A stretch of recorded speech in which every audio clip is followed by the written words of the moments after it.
I'm gonna sue the WWE.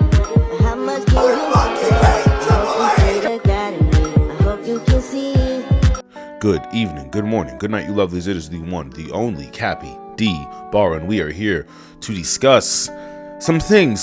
Cut the music briefly. I think we all knew that eventually some kind of budget cuts would have to be made for this insanely bloated, neglected, just abrasive child that is the WWE, you know, from the owners that are TKO. There had to have been some kind of, honestly, funding, analyzation. Like, there had to have been some kind of a budget analysis. There had to have been something on the docket to where a couple of cuts just got made here or there, right? And not only to, as we already know, they cut a lot of the house shows, right? So, like, that's already off the board. That means there's not as many producers, not as many, people are going in to the full construction of this product anymore. So, aside from all of those cuts and probably everything that you're going to see on, like, the graphic side, they, after touting, like, year after year, we're making so much money, we're making hand over fist, we're fucking robbing you blind every other turn we can, and y'all are still cutting people.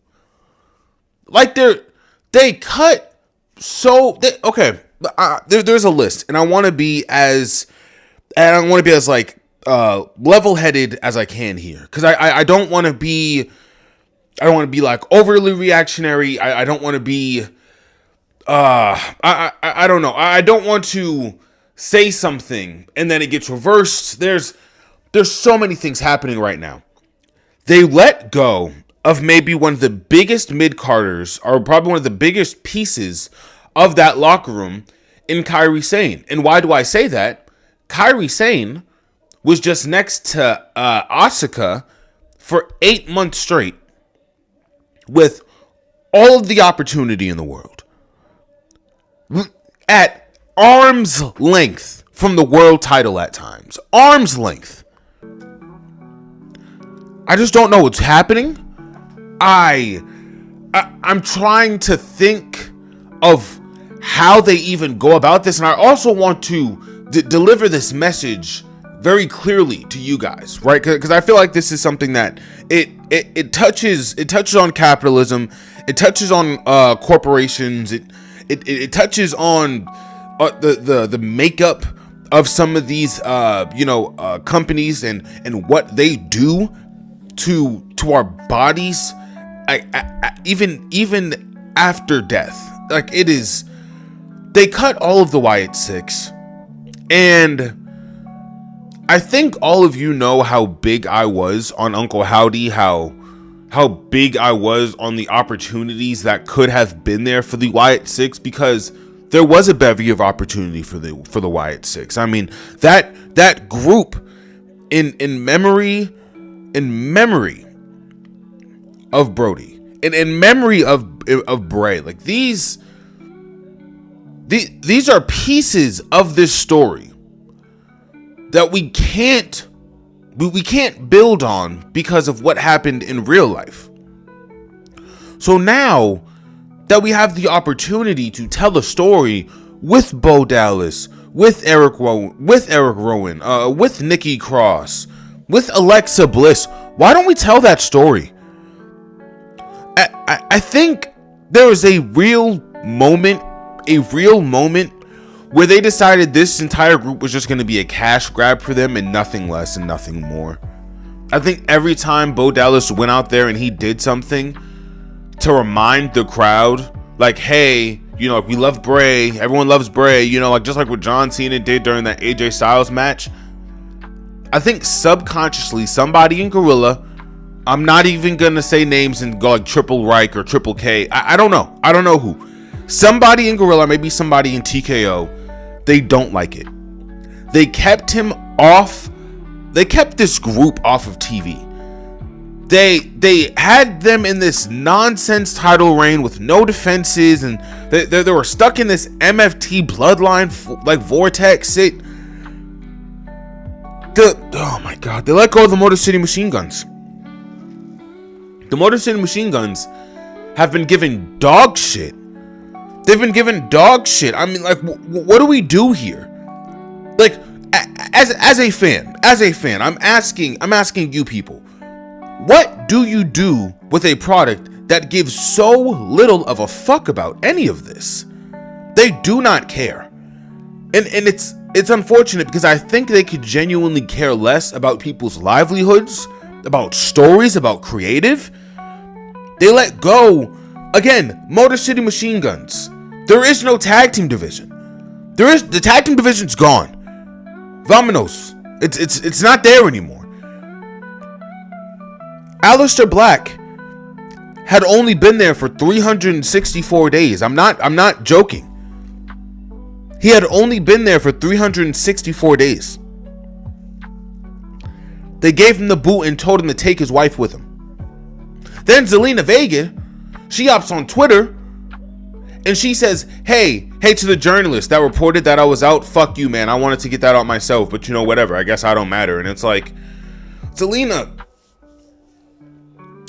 all of Twitter found out. Like, we all found out at the same. And even if Sean Ross didn't exist, there are other journalist outlets out there. Like, he's not the only person. This corporation, they make so much money, and they just gutted their mid-card for the second time in 2 years. These mid-card belts mean nothing. We're not even gonna really get into Smackdown for this. This is a video about what the fuck just happened in that front office. If the Lakers got rid of all of their role players, we would be at the gates with a fucking guillotine.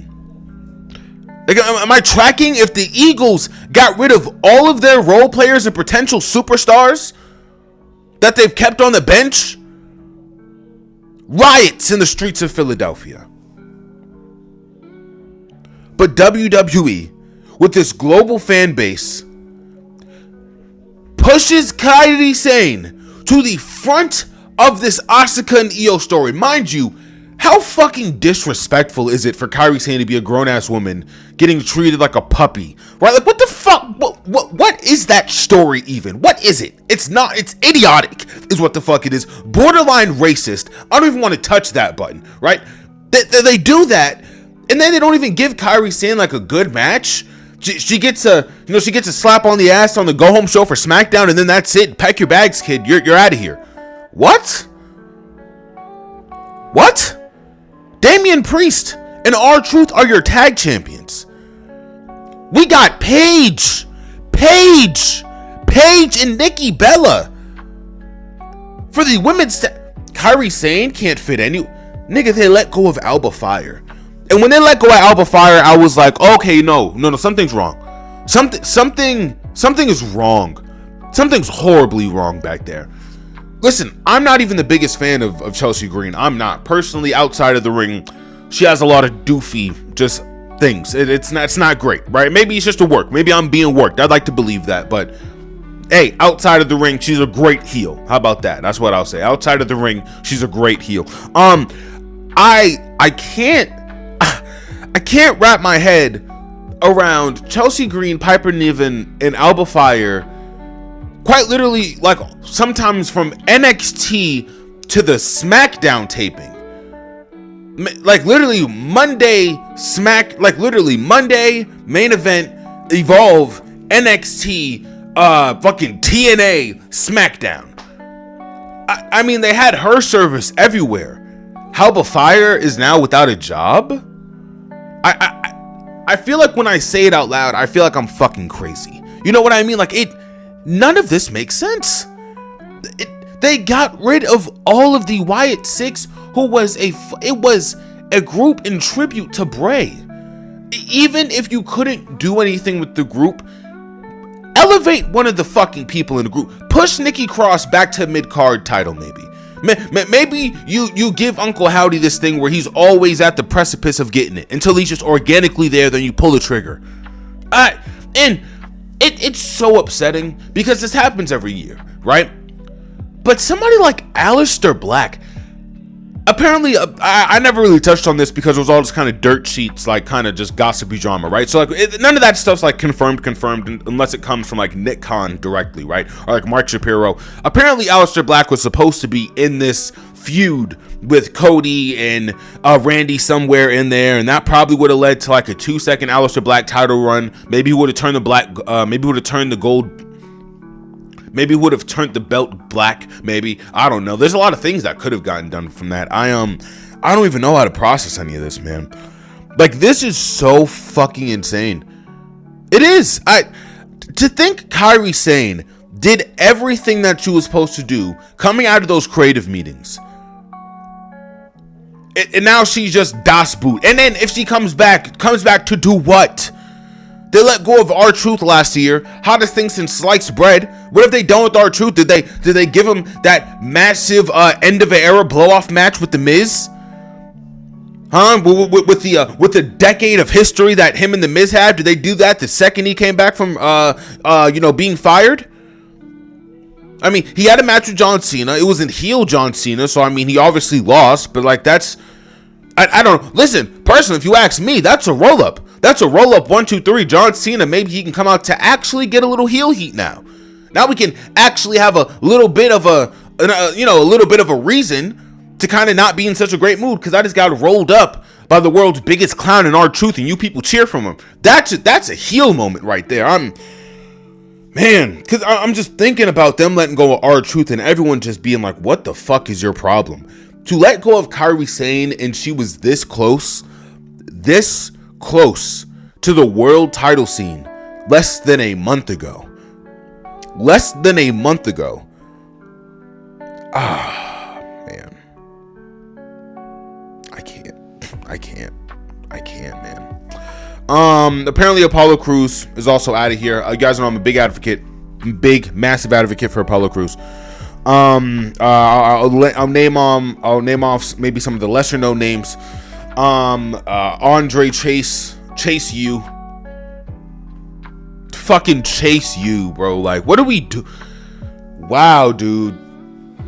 This company's going under. This is more evident than anything. This company is fucking going under. Chase U is a staple of this new generation of NXT. It is.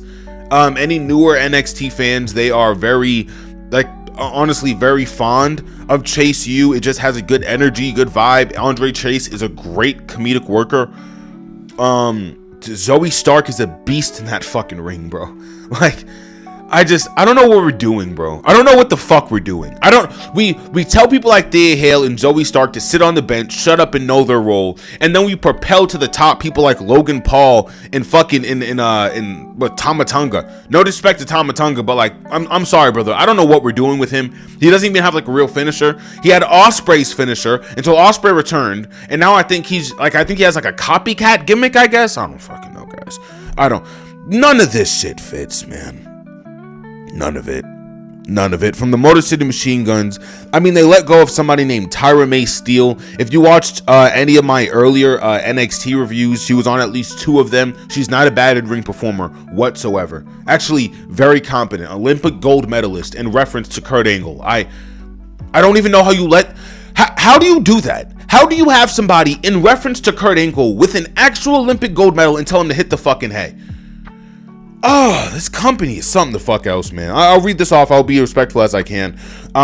It's also a Serena Linton, Tyson, Tyreek, Chris Ireland, Malik Blade, Trill London, and Luca Cristofino. Best of luck to all these people, and hopefully, the Lucha Underground is supposed to having a resurgence. If not that, TNA could always use wrestlers. New Japan Pro, Noah, DDT. There's a lot of stuff out there. Stardom, Eve.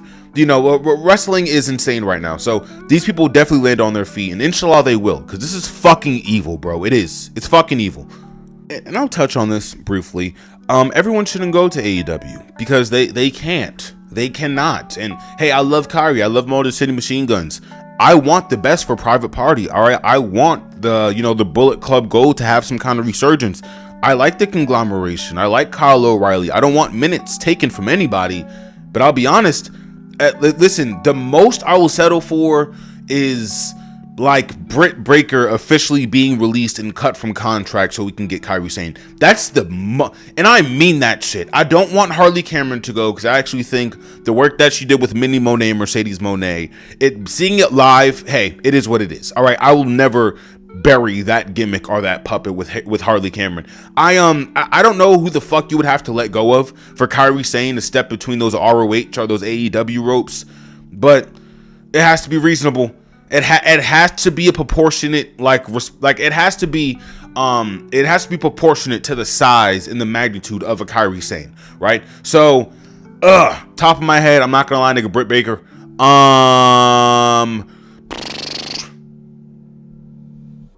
Damn, you guys think they would cut Max Caster from his contract for Kairi Sane? Maybe. I don't know. But Max Caster is kind of a mid-carder. I don't really know if. I don't know, and I'm a big fan of Max, but I'm thinking of who they haven't and don't want to use. It seems like they just got Max on ice for whatever reason. Maybe it's something real personal, but who knows, right? If it's not somebody like Britt, maybe Starks. Yeah, you'll see a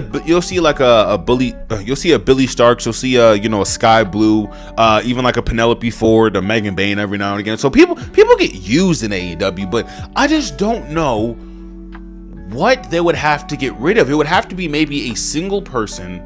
If you would have asked me, I would have thought they would have done like a Chris Jericho and like Asuka Io or like Kyrie trade a while ago. Like if the Fed could have gotten those Jericho pops in return for like some Joshi superstar they weren't even gonna fucking use, I think they would have pulled that trigger in a heartbeat. I think if Asuka was up to the fucking tape, I think if Asuka was up to the mound, I definitely think she would have been like, oh, you guys want to have me go to a real wrestling company in return for Chris Jericho so you guys can get Chris Jericho pops and I could actually wrestle? Yeah, pull the trigger, right? And I'm sorry, I hope this isn't taking up too much time. I'll definitely do a timestamp, but there's a lot about this, right? Like Kairi Sane could go to MOW, right? But then again, she could just go to Stardom. She could just go to Stardom. Like who wouldn't want to see Kairi Sane back in her home turf? Like, I don't know. I'm happy. I'm happy though that honestly these people are no longer tied to the Federation. Malachi Black, a lot of people are saying like, oh, you should go back to AEW. That's fucking stupid. That's a stupid idea. He's not gonna do that. Maybe you can go to Noah. Sure. I mean, Omos was pretty big in Noah, so maybe Aleister Black would fare pretty well. I feel like Zelina's Vegas style would work pretty well in Noah. But again, Lucha Underground, CMML, right? AAA, there are companies out there. There are companies out there. I mean, New Japan Pro would take at least one of these cats. And listen, if anything, I think New Japan Pro would take Apollo Crews.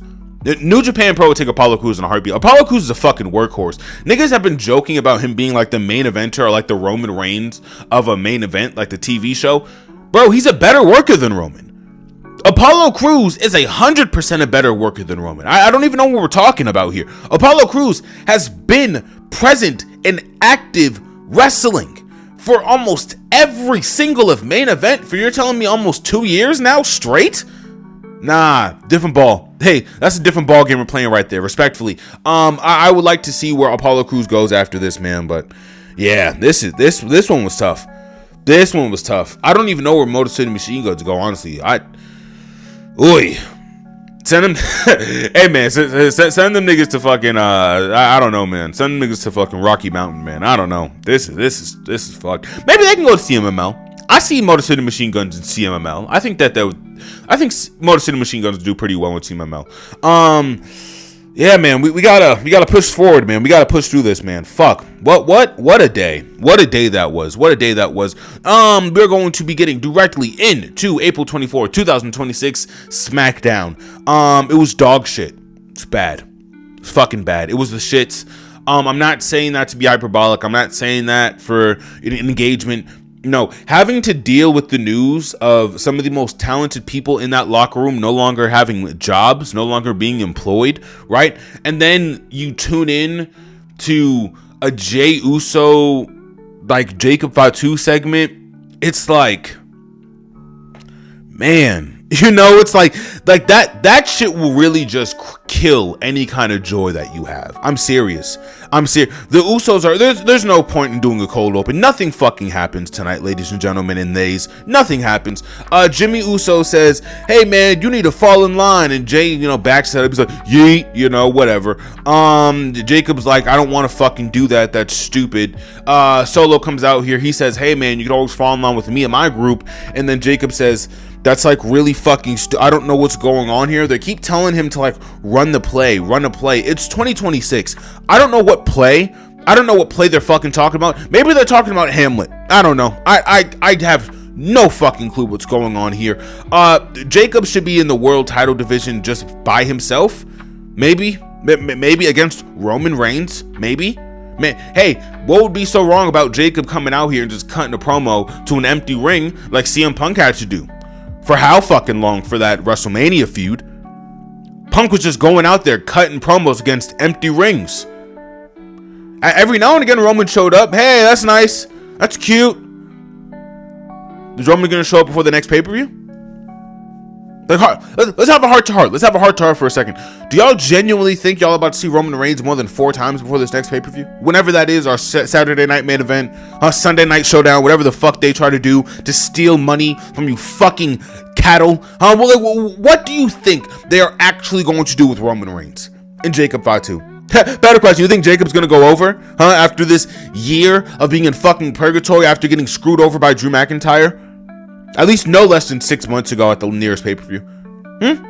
No, I don't think so. Oba, somebody again who was screwed by Drew out of the world title scene. Does he get a title chance? Maybe. Whatever. Hey, honestly, I said that they were too scared to pull the trigger. If they find a way to make an Oba versus Jacob for a world title opportunity at a pay-per-view, fairs. And I know you niggas is listening, so how about this? How about you get it done, and then I'll actually positively review your next pay-per-view. How about that? Because this shit with Solo and the MFTs, and I don't even think Haku is out there. Like, why isn't Haku out there? Probably, is Haku lower taller than Jacob Fatu? Is that why he was told to stay in the back? It's just Jeff Cobb and the Tonga twins out here. I'm like, where the fuck is Haku? He doesn't wrestle. Did Haku fucking tear his ACL going in a fucking 30-minute Iron Man match with Apollo Crews? It's the tag team not even being fully out here, and then it's them even being out here at all. Really doesn't pushes all my buttons. Hey, pushes all my fucking buttons. I'll be honest with y'all. I don't even care about it, man. Jacob eventually ends up super kicking one of the Tonga twins, and he sets up him versus Solo for the main event. Yay! Whoop-de! I'll make sure to bake a cake for the wondrous occasion. I just don't know what the fuck they're doing with the Jacob, man. I don't know why the Usos out here. The Usos out here for Roman. Why? Why? I don't know. I don't fuck, guys. This shit sucks. It sucks. All right, there's a couple of matches in between this that just don't matter. So we'll just talk about it. Julia lost to Tiffy. It was decent average match. Tiffany Stratton, she doesn't get a lot of reps, so when she steps in between those ropes, it's just the classics. It's very reminiscent of what they accuse Roman of doing. Yeah, it's very reminiscent of like, oh man, here comes the 5 moves of doom. It's like 10 moves of doom for Tiffany Stratton, and then like she wins because blue-eyed blonde, Destiny Child or something like because she's a blue-eyed, blonde-haired, individual, and we all know how Triple H feels about those blue-eyed, blonde-haired individuals. Yeah, Tiffany is just taking up space. Like, y'all cut Alba Fire. Y'all fucking decide in the weirdest of fashions that Kairi Sane isn't worthy of a mid-card. And then you just belt up Tiffy. And you know what's so funny? We really do owe an apology to Road Dogg. Because Road Dogg, I think when he was put in that corner, it wasn't him going, oh, I don't know who to put here just because I don't know. It was him saying that because he knows they're going to cut Kairi Sane's contract. Road Dogg knew that. That's why he didn't say that. He knew that fucking Last Legend is about to be put into this forever fucking thing with Nia Jax and this tag team. Listen, Last Legend has already outgrew this tag team. But they didn't really have a lot of chemistry when they were locking up in NXT, so clearly this was just creative, trying to do something with Lash after kicking her tag team partner to the fucking curb last year. Yeah, Last Legend's actual tag team partner was kicked to the curb last year's round of fucking cuts. And now, Last Legend's just with Nia Jax, just stinking up the fucking tag division. No reason for Nia Jax to be in this tag division at all. Respectfully, zero. Fuck me. It's not good. It's not good.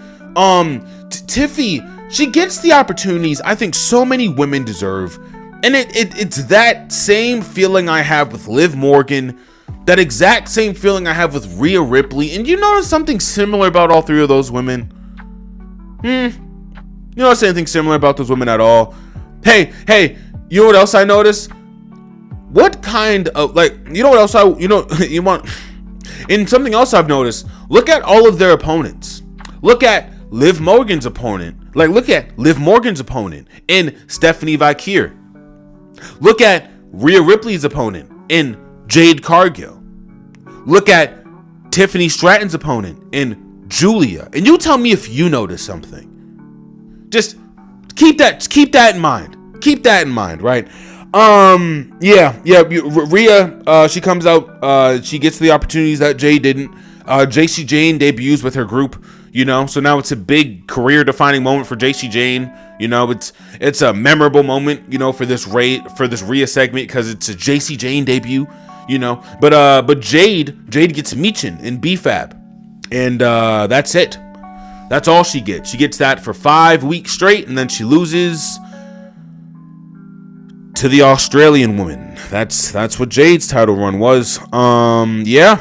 I mean, they literally let go of Kairi Sane just to put up JC Jane, and I don't want those two things to rhyme, but they did. They did rhyme. Yeah, I don't really care about Rhea Riptide. I just don't. Nothing about this night's moving me. As I said, Paige and Nikki Bella, the classic tag team, the famous friends and the long-time friends, long history of teaming up. Lies. They don't. It's just stupid. Alexa and Charlotte go out there, and I assumed that they were going to have a good match. I wanted them to have a good match. And then the match gets thrown out via DQ because of JC Jane and the natural disasters. Yeah. Yup. These Smackdowns, man, real riveting. Real riveting shit. I don't know why they gut their tag division in their mid card and then make them not matter. I don't know, guys. It's all very, very, very fucking weird. And I wish I had an explanation for it, but again, I don't. I simply fucking don't. There's nothing. There's nothing to talk about, folks. And I wish there was. Cody Rhodes comes out there and he wastes your fucking time. Mr. Libations. Gee, Mr. Libations, what are you gonna talk about tonight? Maybe I'll talk about how I won WrestleMania, kid.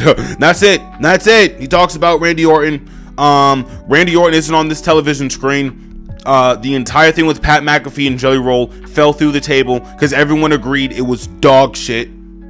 So now he's out here just reminiscing on the times everyone hated while he was actively getting booed at WrestleMania. He now comes up, aren't you guys happy? I'm the champion. Look at me. And he calls out Sami Zayn. Don't give a fuck. Oh, Sami Zayn also is out here in a gingerbread outfit. That's the next segment.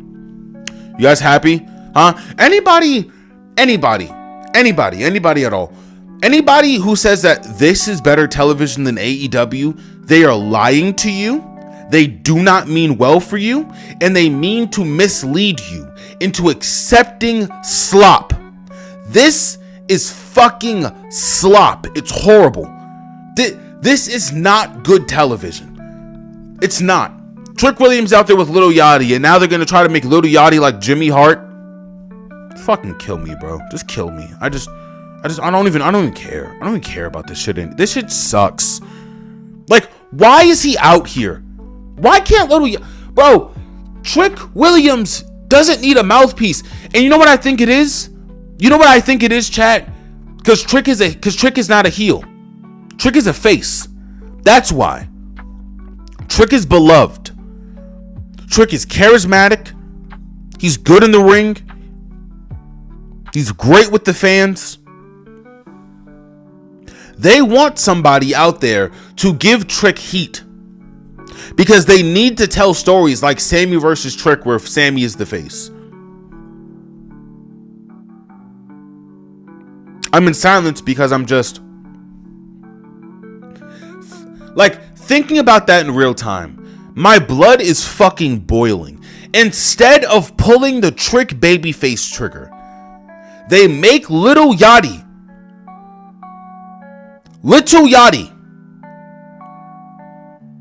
a now full-time member of the roster, after cutting Kairi Sane's contract, after cutting Dexter Lumis and Uncle Howdy's contract, after cutting Zelina in Aleister Black's contract.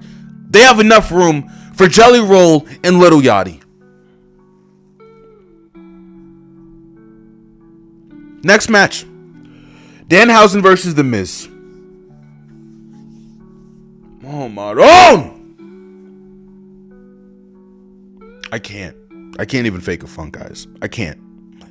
Maybe some of the worst television. Maybe some of the worst wrestling. Honestly it is. Fuck, man. Like this compared with the worked shoot from Cody Rhodes later, like earlier in the night. Maybe this is might be like the corniest episode of SmackDown I've ever seen. This is such a corny fucking. They got Royce Keys next to that big ass fucking Andre the Giant statue. Not a match. No match for Royce Keys. No, but we get a match for Danhausen, the comedy act. R-Truth and Damian Priest. They go up against the MFTs and they retain. Nobody fucking cares about that. Main event, Jacob Fatu, Solo Sikoa. Not a bad match. Not a terrible match. Solo Sikoa is a good in-ring competitor. The story that he's given here with Jacob is doo-doo. It's bad. That makes this interest level, honestly, it brings it down to a fucking, like a 0.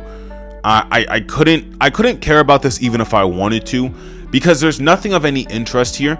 It's just, hey, we're doing this so you know how serious Roman is. And I'm like, Jacob locked up with Roman during that War Games match many moons ago. So like, I don't know what we're doing. I don't know what we're doing here.